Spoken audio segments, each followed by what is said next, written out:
अस्सलामुअलैकुम व्यूअर्स, मैं हूं एतसाज अहमद और आप लोग देख रहे हैं मेरा YouTube channel the physicist Aitzaz Ahmad. सबसे पहले आप चैनल को सब्सक्राइब करें ताकि मेरी तमाम वीडियोस आपको आसानी से मिल सके। आज का जो हमारा टॉपिक है वो है 2.4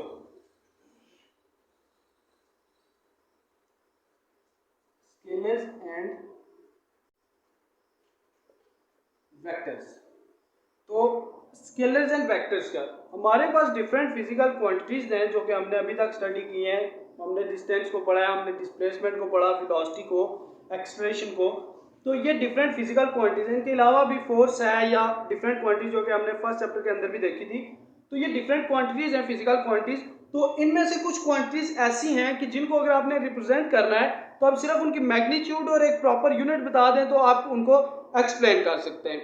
लेकिन कुछ क्वांटिटीज ऐसी भी हैं कि अगर जब तक आप उनकी डायरेक्शन नहीं बताएंगे आप उनको ठीक तरह से एक्सप्लेन नहीं कर सकते हैं। इसका मतलब है कि कुछ क्वांटिटीज ऐसी हैं कि जिनकी कंप्लीट एक्सप्लेनेशन के लिए जस्ट मैग्नीट्यूड इनफ होती है, और कुछ क्वांटिटीज ऐसी भी होती हैं कि जिनकी कंप्लीट डिस्क्रिप्शन, कंप्लीट एक्सप्लेनेशन के लिए डायरेक्शन को भी साथ मेंशन किया जाता है।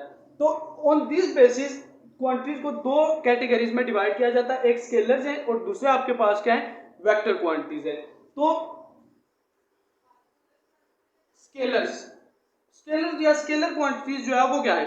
A scalar is a physical quantity with which has magnitude only for a complete description। कि आपके पास वो क्वांटिटी जिसकी कंप्लीट डिस्क्रिप्शन के लिए आपको सिर्फ और सिर्फ उसकी मैग्नीट्यूड चाहिए। मैग्नीट्यूड मतलब आपको उसका जस्ट साइज चाहिए। Needs only magnitude. Magnitude means आप उसकी वैल्यू कह सकते हैं या आप उसके साइज को कह सकते हैं। फॉर कंप्लीट डिस्क्रिप्शन, कंप्लीट इसको डिस्क्राइब करने के लिए आपको सिर्फ उसकी जो है वो मैग्नीट्यूड इनफ होती है। फॉर एग्जांपल आपको मास को बताना है। आप कहते हैं किसी चीज का मास जो है वो 2 kg है, एक प्रॉपर यूनिट तो चाहिए। 2 kg उसकी न्यूमेरिकल वैल्यू है, उसकी मैग्नीट्यूड है 2, उसका न्यूमेरिकल वैल्यू और kg उसका एसआई यूनिट है। तो मास अब ये नहीं बताना होता कि मास हमारा क्या है, इस डायरेक्शन में है, अब मास हमारा डाउन डायरेक्शन में, मास हमारा अप डायरेक्शन में, नॉर्थ में, साउथ में, वेस्ट में, ऐसा जरूरी नहीं है। आपने एक स्केल लिया, स्केल, तो स्केल की आपने लेंथ बताया कि वो कितनी है, 12 इंचीज है। तो आपने ये नहीं बताना कि उसकी लेंथ इस डायरेक्शन में 12 इंचीज है या उस डायरेक्शन में 12 इंचीज है। डायरेक्शन बताना जरूरी नहीं होता। तो ऐसे ही कुछ क्वांटिटीज के जिनको नीड्स ओनली मैग्नीट्यूड या वैल्यू और size for the complete description are called the scalar quantities.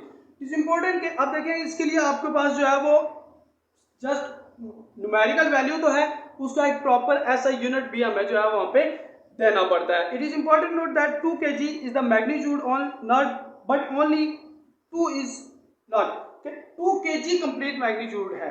Just 2 को आप अगर सिर्फ एक 2 नंबर ले लेते हैं तो आप उसको मास या लेंथ या कुछ भी नहीं बता सकते जब तक आप इसके पास एक प्रॉपर यूनिट को यूज नहीं करेंगे। तो ऐसा यूनिट भी उसके साथ होगा तो वो आपके पास जो है वो प्रॉपर एक मैग्नीट्यूड बनेगी उसकी, यानी कि एक कंप्लीट डिस्क्रिप्शन बनेगी। ठीक है, ऐसा यूनिट भी जरूरी है। 2 kg है तो वो आपको पता है कि ये हम क्या करें, मास को रिप्रेजेंट कर रहे हैं। 2 मीटर है तो इसका मतलब है हम जो है वो क्या कर रहे हैं, किसी लेंथ को जो है वो एक्सप्रेस कर रहे हैं। तो इनको स्केलर्स को ऐड या सब्ट्रैक्ट भी किया जा सकता है। अब सिंपल जिस तरह से मैथ्स में सिंपल अर्थमेटिक करते हैं उसी तरह से हम इनको जो है वो ऐड, फॉर एग्जांपल हमारे पास एक शुगर है, उसका हमारे पास 5 kg मास है और प्लस हम उसमें 5 kg मजीद शुगर रख देते हैं तो टोटल हम सिंपली 5 + 5 जो है उसको 10 कर सकते हैं। तो 10 kg हमारे पास जो है वो टोटल शुगर हो जाएगा। तो सिंपल अर्थमेटिक्स के साथ इनको जो है वो प्लस या माइनस किया जाता है स्केलर्स को। ठीक है, स्केलर्स की सम एग्जांपल्स अगर हम देखें तो उन एग्जांपल्स में हमारे पास स्पीड एक स्केलर क्वांटिटी है क्योंकि उसकी डायरेक्शन हमें जरूरत नहीं होती है। ठीक है, स्पीड एक स्केलर क्वांटिटी है आपका। डिस्टेंस जो है वो एक स्केलर क्वांटिटी आपके पास। मास हमने अभी देखा ये स्केलर है। चार्ज आपके पास होता है, वॉल्यूम स्केलर क्वांटिटी है, पावर स्केलर क्वांटिटी है। तो इस तरह के डिफरेंट जो आपके पास स्केलर की कुछ क्वांटिटीज भी ऐसी हैं जो एग्जांपल्स है जो आपको एज अ स्केलर कंसीडर करते हैं आप, या स्केलर्स है। उसके साथ हमारे पास इसी के साथ टॉपिक है वेक्टर्स। वेक्टर्स क्या चीजें हैं?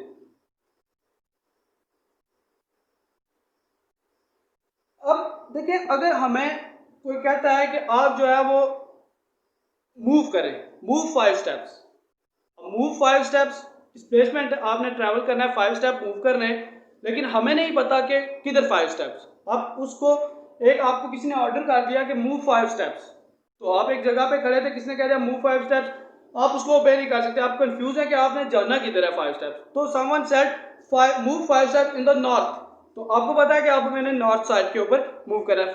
Move 5 steps in the east, तो हमें पता है कि आपने क्या करना है, अभी ईस्ट डायरेक्शन में 5 स्टेप्स मूव करना है। तो ये डिस्प्लेसमेंट जो है वो हमें एक्सप्लेन करने के लिए, उसको बताने के लिए हमें क्या है, कोई ना कोई डायरेक्शन चाहिए होती है। तो डायरेक्शन जहां पे हमें चाहिए होती है, उन क्वांटिटीज को हम कहते हैं कि वो हमारी कौन सी क्वांटिटी है, vector quantities. For complete description, vectors, vector a physical quantity which need both magnitude and direction for its complete description is called the vector quantity. ठीक है, needs both magnitude and direction for complete description. ठीक है, तो vectors को जो है complete description के लिए क्या हमें कोई उनकी क्वांटिटी के लिए हमें उनकी जो है वो मैग्नीट्यूड भी चाहिए होती है, प्लस हमें उनकी डायरेक्शन भी चाहिए होती है। ठीक है, तो इनको सब्ट्रैक्ट या ऐड करने के लिए जो स्पेशल हमारे पास कुछ अरिथमेटिक रूल्स होते हैं, उनको हम जो है वो यूज करके इनको प्लस या माइनस कर सकते हैं। इनमें एक जो है हमारे पास रूल्स जो है उनको हम नेक्स्ट लेक्चर्स में देखेंगे भी। तो हेड टू टेल रूल है एक हमारे पास, जिसमें हम जो है वो वेक्टर्स को ऐड करते हैं, तो वो हमारे पास नेक्स्ट लेक्चर्स में आएंगे, तो हम उनको स्टडी भी कर देंगे। इनकी सब एग्जांपल्स अगर देखें तो एग्जांपल्स में हमारे पास हमने अभी रिसेंट लास्ट लेक्चर में हमने किया था, वहां पे हमने वेलोसिटी को बताया था।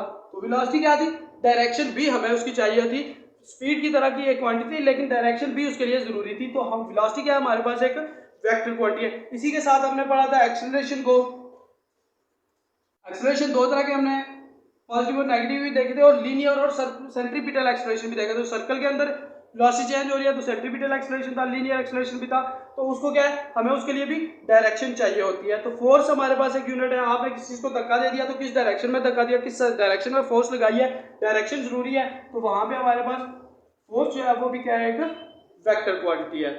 वेक्टर्स को रिप्रेजेंट करने का डिफरेंट तरीका होता है। वेक्टर्स को आमतौर पे, मतलब आपने वेलोसिटी को स्पीड को बताना है तो स्पीड आप सिंपली v लिख देते हैं, तो इट्स इनफ। आपने किसी वेक्टर को रिप्रेजेंट करना है तो आप वेक्टर को सिंपल वे में रिप्रेजेंट नहीं कर सकते, उसको डिफरेंस दिया जाता है बाकी क्वांटिटी से। तो वेक्टर्स की रिप्रेजेंटेशन कैसी होती है उसको देखते हैं।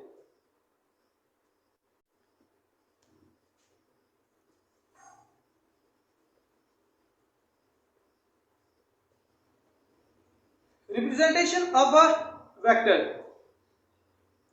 तो रिप्रेजेंटेशन ऑफ वेक्टर में दो तरह से इसको रिप्रेजेंट किया जाता है। एक उसका सिंबॉलिक रिप्रेजेंटेशन है, सिंबल के मतलब आपने लिखना है एक वेक्टर है ए, तो आप ए लिख दे तो इट्स नॉट अ वेक्टर, आप इसको वेक्टर नहीं कह सकते। इसको एक्सप्लेन करने के लिए क्या होता है, दो तरीके होते हैं। एक तो इसको थोड़ा सा जो है वो, अगर आप वेक्टर कहीं पे लिखा होगा तो वो थोड़ा सा बोल्ड लिखा होगा, ये एक लंबा काम है कि आप उसको बोल्ड कर दें, ये वेक्टर की रिप्रेजेंटेशन होती है। लेकिन सिंबॉलिकली वेक्टर को रिप्रेजेंट करते हुए एक और साथ में एक उसके ऊपर एरो हेड डाला जाता है, ये उसकी जो है वो सिंबॉलिक रिप्रेजेंटेशन। आपने वेलोसिटी को एक्सप्लेन करना है, आपने स्पीड को एक्सप्लेन करना है, वेलोसिटी को रिप्रेजेंट कर रहे हैं, स्पीड को, दोनों को v से किया जाता है। और डिफरेंस करने के लिए वेलोसिटी क्या है आपके पास वेक्टर है, स्पीड एक सिंपल वे में आते हैं, तो वो स्केलर है तो उसके ऊपर कोई एरो हेड। तो वेक्टर को सिंबॉलिकली रिप्रेजेंट करने के लिए क्या करते हैं, उसके लिए एरो हेड को यूज करते हैं, प्लस उसको जो है वो बोल्ड करके लिखने से भी रिप्रेजेंट किया जा सकता है। इसके साथ साथ जो है हमारे पास वेक्टर्स को हम लोग जो है वो जब डिफाइन करते हैं, तो वेक्टर, अब ये एक वेक्टर है, इसकी मैग्नीट्यूड होती है, एक तो ये इसका मैग्नीट्यूड है ए, और प्लस साथ में एक ये यूनिट वेक्टर होता है, ये जो होता है ये एक यूनिट वेक्टर है जो कि किसी चीज की डायरेक्शन को एक्सप्लेन। अब ये हमारा एक वेक्टर था, ये हमने इसकी मैग्नीट्यूड सिंपल स्केलर पे में इसकी मैग्नीट्यूड लिखी, प्लस ये साथ में हमने एक यूनिट वेक्टर लिखा तो ये हमारे पास वेक्टर मैग्नीट्यूड प्लस डायरेक्शन दोनों होंगे तो हम एक वेक्टर को रिप्रेजेंट कर सकते हैं। ठीक है, तो वेक्टर को रिप्रेजेंट करने के लिए एक हमारे पास क्या होता है, उसका मैग्नीट्यूड भी होती है और डायरेक्शन भी चाहिए होती है। डायरेक्शन को ए हेड बोलते हैं और ये आपके पास सिंपल मैग्नीट्यूड स्केलर फॉर्म में लिखी जाती है। ठीक है, सिंबॉलिक रिप्रेजेंटेशन के साथ ग्राफ की मदद से भी जो है वो वेक्टर को रिप्रेजेंट किया जाता है। तो graphically vector represented by a line. सबसे पहले क्या है कि हमारे पास वेक्टर जो है वो एक लाइन से रिप्रेजेंट किया जाता है प्लस उसका एक एरो हेड होता है। ये जो लाइन है एक स्ट्रेट लाइन आपके पास, ये स्ट्रेट लाइन की जो लेंथ है आपके पास, ये टोटल जो लेंथ आपके पास बनती है, ये लेंथ रिप्रेजेंट करती है मैग्नीट्यूड को, रिप्रेजेंट्स द मैग्नीट्यूड। तो किसी भी वेक्टर की जो लेंथ होती है वो उसकी मैग्नीट्यूड को रिप्रेजेंट करती है और ये जो एरो हेड है ये रिप्रेजेंट करता है डायरेक्शन ऑफ दैट वेक्टर। तो graphically a vector is represented by a straight line with an arrow head. The length of the vector is represents the magnitude and arrow head represent the direction of that vector. तो direction of vector can either be represented with respect to north, east, west, south और coordinate axis. Coordinate axis जो होते हैं उनकी मदद से भी आप लोग जो है वो इसको ग्राफिकली रिप्रेजेंट कर सकते हैं। कोऑर्डिनेट एक्सिस हम लोग को पता है कि ये आपके पास कोऑर्डिनेट एक्सिस होते हैं यानी टू परपेंडिकुलर लाइंस। या आप इसको जब हम रिप्रेजेंट करते हैं तो हमारे पास ये ईस्ट, नॉर्थ, वेस्ट और साउथ, इस तरह से भी जो है वो इस जो कोऑर्डिनेट एक्सिस होते हैं या ये जो आपके पास डायरेक्शन लाइंस है इनकी मदद से भी जो है वो वेक्टर्स को रिप्रेजेंट किया जा सकता है। तो इस तरह से रिप्रेजेंट करने के लिए फर्स्ट ऑफ ऑल आप ये कोऑर्डिनेट सिस्टम को रिप्रेजेंट करते हैं। लेट्स से आपने किसी एक लाइन के ऊपर यानी कि नॉर्थ डायरेक्शन में किसी वेक्टर को रिप्रेजेंट करना है, तो उसको रिप्रेजेंट करने का तरीका क्या होता है। फर्स्ट ऑफ ऑल आपके पास एक सूटेबल जो है वो एक सूटेबल स्केल होना चाहिए। फॉर एग्जाम्पल हम कहते हैं कि अगर हमारे पास जो वेक्टर की लाइन होगी, अगर लाइन सेगमेंट जो है हमारे पास वो अगर लाइन सेगमेंट हमारे पास जो है वो 1 सेंटीमीटर है, ठीक है, अगर 1 सेंटीमीटर की हम लाइन लगाते हैं तो वो लाइन हमारे पास 20 न्यूटन फोर्स को रिप्रेजेंट करती है। यानी 1 सेंटीमीटर, आप जाहिर सी बात है हमने एक ये लाइन लगाएंगे उसके आगे एक वेक्टर की डायरेक्शन शो करेंगे। लेट्स से हम जो है वो फोर्स को रिप्रेजेंट करना चाहते हैं इन द नॉर्थ डायरेक्शन, ये हमारी नॉर्थ डायरेक्शन है, इस डायरेक्शन में हम जो है वो क्या करना चाहते हैं, फोर्स को रिप्रेजेंट करना चाहते हैं। तो ये हमने एक लाइन ली 1 2 3 4 5 6 7 मींस ये हमारे पास समझ लें कि लेट्स से 7 सेंटीमीटर है। तो हर एक सेंटीमीटर जो है वो रिप्रेजेंट करता है 20 न्यूटन फोर्स को। इस लाइन का 1 सेंटीमीटर 20 न्यूटन फोर्स को रिप्रेजेंट करता है। तो 2 सेंटीमीटर कितने को करेंगे, 40 को। 3 सेंटीमीटर जो है वो 60 न्यूटन, 4 सेंटीमीटर जो है वो 80 Newton, 5 centimetre 6 centimetre and so on. इस तरह से हमारी जो है वो फोर्स रिप्रेजेंट होगी। तो फर्स्ट ऑफ ऑल हमने क्या किया, एक सूटेबल जो उसका सूटेबल हमारा स्केल था वो हमने ले लिया कि 1 सेंटीमीटर अगर हम लाइन लगाएंगे तो वो 20 न्यूटन फोर्स के इक्वल होगी ऑन द ग्राफ पेपर। तो ग्राफ में लेट्स से हमने नॉर्थ पोल की तरफ लगाना था या नॉर्थ डायरेक्शन में, ये हमने एक लाइन ड्रा कर ली, ये एक रैंडम लाइन है, ठीक है। फर्स्ट ऑफ ऑल आपने क्या करना है कि एक लाइन ड्रा करनी है parallel to direction of vector. क्यों, मैं नॉर्थ की डायरेक्शन में बताना चाह रहा था, तो नॉर्थ की डायरेक्शन में ही पैरेलल टू नॉर्थ हमने जो है वो एक लाइन सेगमेंट ड्रॉ कर लिया। Then cut the line to the magnitude of the vector according to the selected scale. हमने 100 न्यूटन जो है वो फोर्स को रिप्रेजेंट करना है। फोर्स जो हम यहाँ पे रिप्रेजेंट करेंगे ग्राफ के अंदर, हम जो वेक्टर रिप्रेजेंट करेंगे वो होगा 100 न्यूटन का। लेट्स से हमने क्या करना है, जितना 100 न्यूटन, ये हमारी पूरी लाइन फॉर एग्जांपल बनती है 10 सेंटीमीटर की लगाई है, हमें पता है 1 सेंटीमीटर 20 न्यूटन के इक्वल है। तो हम क्या करेंगे, अबाउट हाफ इसका यानी कि 5 सेंटीमीटर तक आप इसको कट कर लेंगे। लाइन हमने कट की यानी कि ये 5 सेंटीमीटर लाइन हमने उसमें से कट कर दी, बाकी हमारे पास जो बची वो कितनी है, 5 सेंटीमीटर लाइन। अब ये 5 सेंटीमीटर मतलब किसके इक्वल है, 1 सेंटीमीटर अगर 20 गया तो 5 सेंटीमीटर किसके इक्वल होगा, 100 के। और उस डायरेक्शन में आप एक एरो हेड पुट कर देते हो। तो ये आपके पास सिंपली 100 न्यूटन फोर्स का एक वेक्टर है जिसकी डायरेक्शन आपके पास नॉर्थ पोल की तरफ है या नॉर्थ की तरफ उसकी डायरेक्शन है आपकी, ठीक है। तो इस तरह से जो है वो किसी वेक्टर को ग्राफिकली रिप्रेजेंट किया जाता है। ग्राफिकली वेक्टर को रिप्रेजेंट करने के लिए एक स्ट्रेट लाइन प्लस एक एरो हेड होता है। एरो हेड जो है उसकी डायरेक्शन को शो करता है और जो इसकी लाइन लेंथ होती है वो इसकी मैग्नीट्यूड को शो करती है। हमने एक मैग्नीट्यूड का कोई सुटेबल स्केल लिया और उसकी मदद से जो है वो एक 100 न्यूटन फोर्स का हमने एक वेक्टर रिप्रेजेंट किया जिसकी डायरेक्शन जो है वो नॉर्थ साइड के ऊपर थी। नॉर्थ की साइड पे हमने उसकी डायरेक्शन रिप्रेजेंट की। तो इस तरह से जो है वो किसी वेक्टर को आप ग्राफिकली रिप्रेजेंट भी कर सकते हैं। इसी तरह से वेक्टर की चूंकि हमने रिप्रेजेंटेशन देखी है तो ऐसे ही हमारे पास कुछ डिफरेंट जो क्वांटिटीज होती हैं फोर्स या मोशन जो है हमारी मोशन को भी हम जो है वो ग्राफिकली एनालाइज करते हैं। कि हमारा नेक्स्ट टॉपिक है 2.5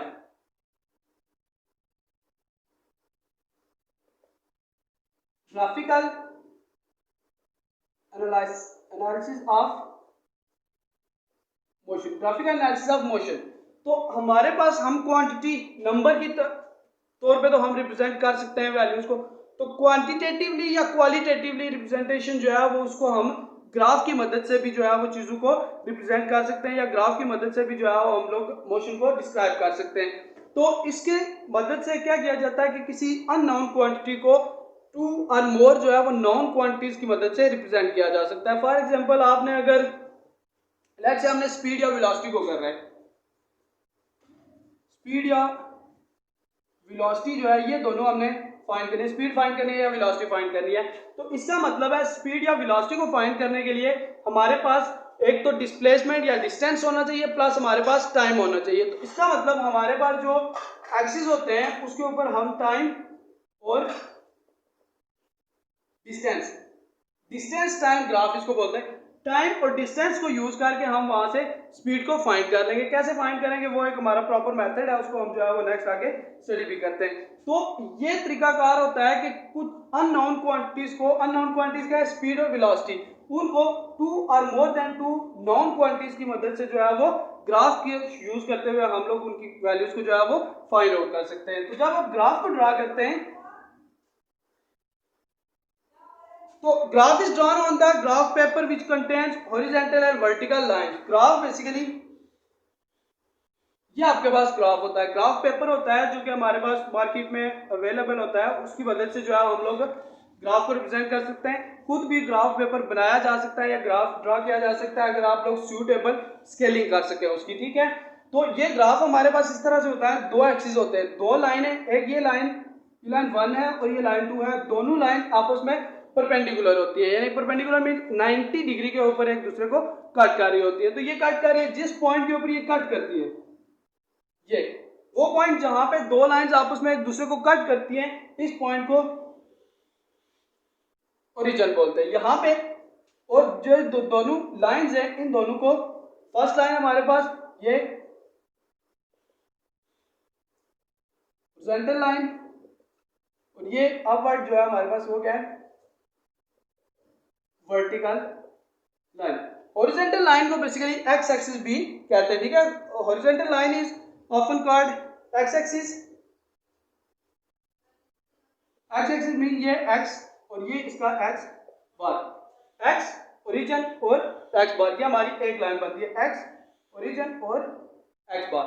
सिमिलरली ये आपके पास वाई और ये वाई प्राइम, तो वाई ओरिजिन और वाई प्राइम, ये लाइन आपके पास वाई ओरिजिन और वाई प्राइम, दो लाइन।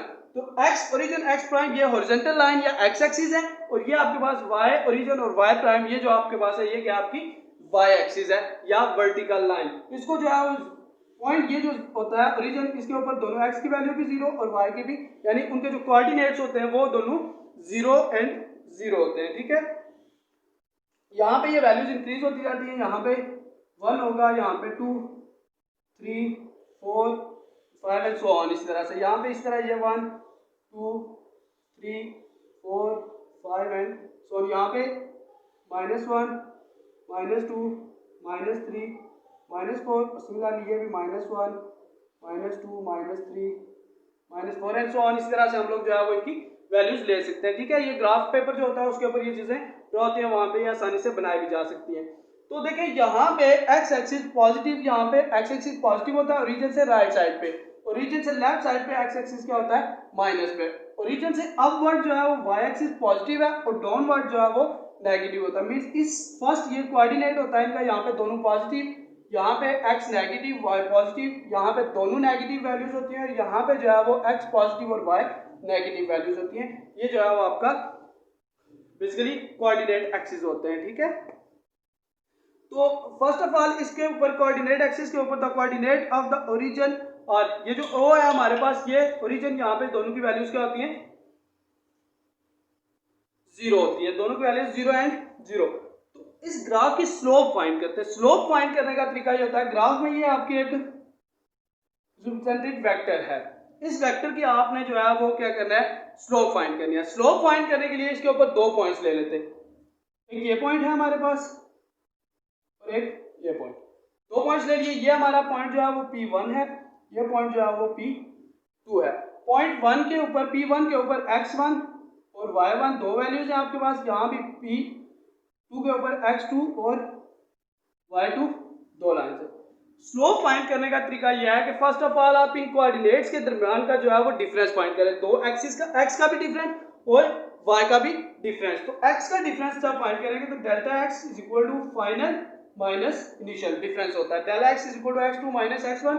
सेम इस तरह से del y is equal to y2 minus y1। ये आपके पास जो है वो इनका डिफरेंस। अगर आपके पास वैल्यूज हैं तो आप देखें यहाँ पे परपेंडिकुलर ड्रा करें, ये परपेंडिकुलर, ये परपेंडिकुलर है, यहाँ पे ये परपेंडिकुलर ड्रा किया और यहाँ पे भी आपने जो है वो परपेंडिकुलर को ड्रा कर लिया। दोनों के ऊपर, दोनों पॉइंट्स के ऊपर, एक्स एक्सिस के ऊपर भी परपेंडिकुलर और वाई के ऊपर भी परपेंडिकुलर वैल्यूज देखे जहाँ पे वो टच कर रहे हैं।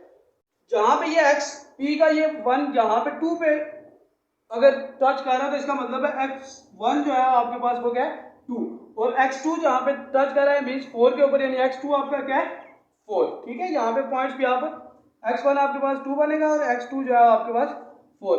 y को अगर देखें तो y के ऊपर ये जो लाइन टच कर रही है यहाँ पे 2 है, यानी कि y1 इक्वल टू 2 और y2 को अगर देखें तो वो क्या बनता है इक्वल टू 4। ये इस तरह से कोऑर्डिनेट्स को यूज कैसे करते हैं ये बाद में हम देखेंगे, वक्त ही हम लोग डेल के difference just x2 minus x1 और y2 माइनस y1। तो स्लोप फाइंड करने के लिए हमारे पास एक फार्मूला होता है,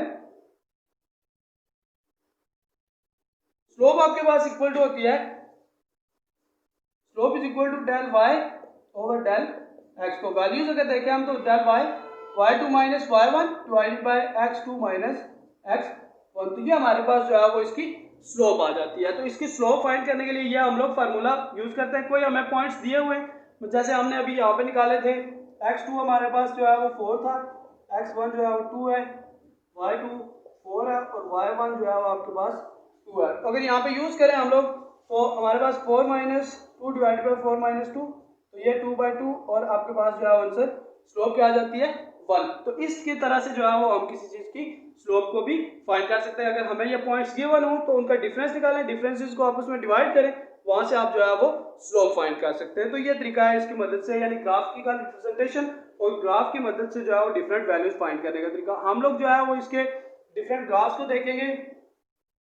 जो आपके सिलेबस में मेंशन है वो दो ग्राफ हैं आपके, जिनकी मदद से आपने स्पीड फाइंड करनी है और एक्सेलरेशन फाइंड करना है, स्पीड या वेलोसिटी प्लस एक्सेलरेशन। तो एक आपका ग्राफ जो है वो डिस्टेंस टाइम ग्राफ है, यानी इसका एक एक्सिस डिस्टेंस का होता है, दूसरा जो है आपके पास टाइम का एक्सिस होता है, ठीक है। और दूसरा आपके पास बी जो है वो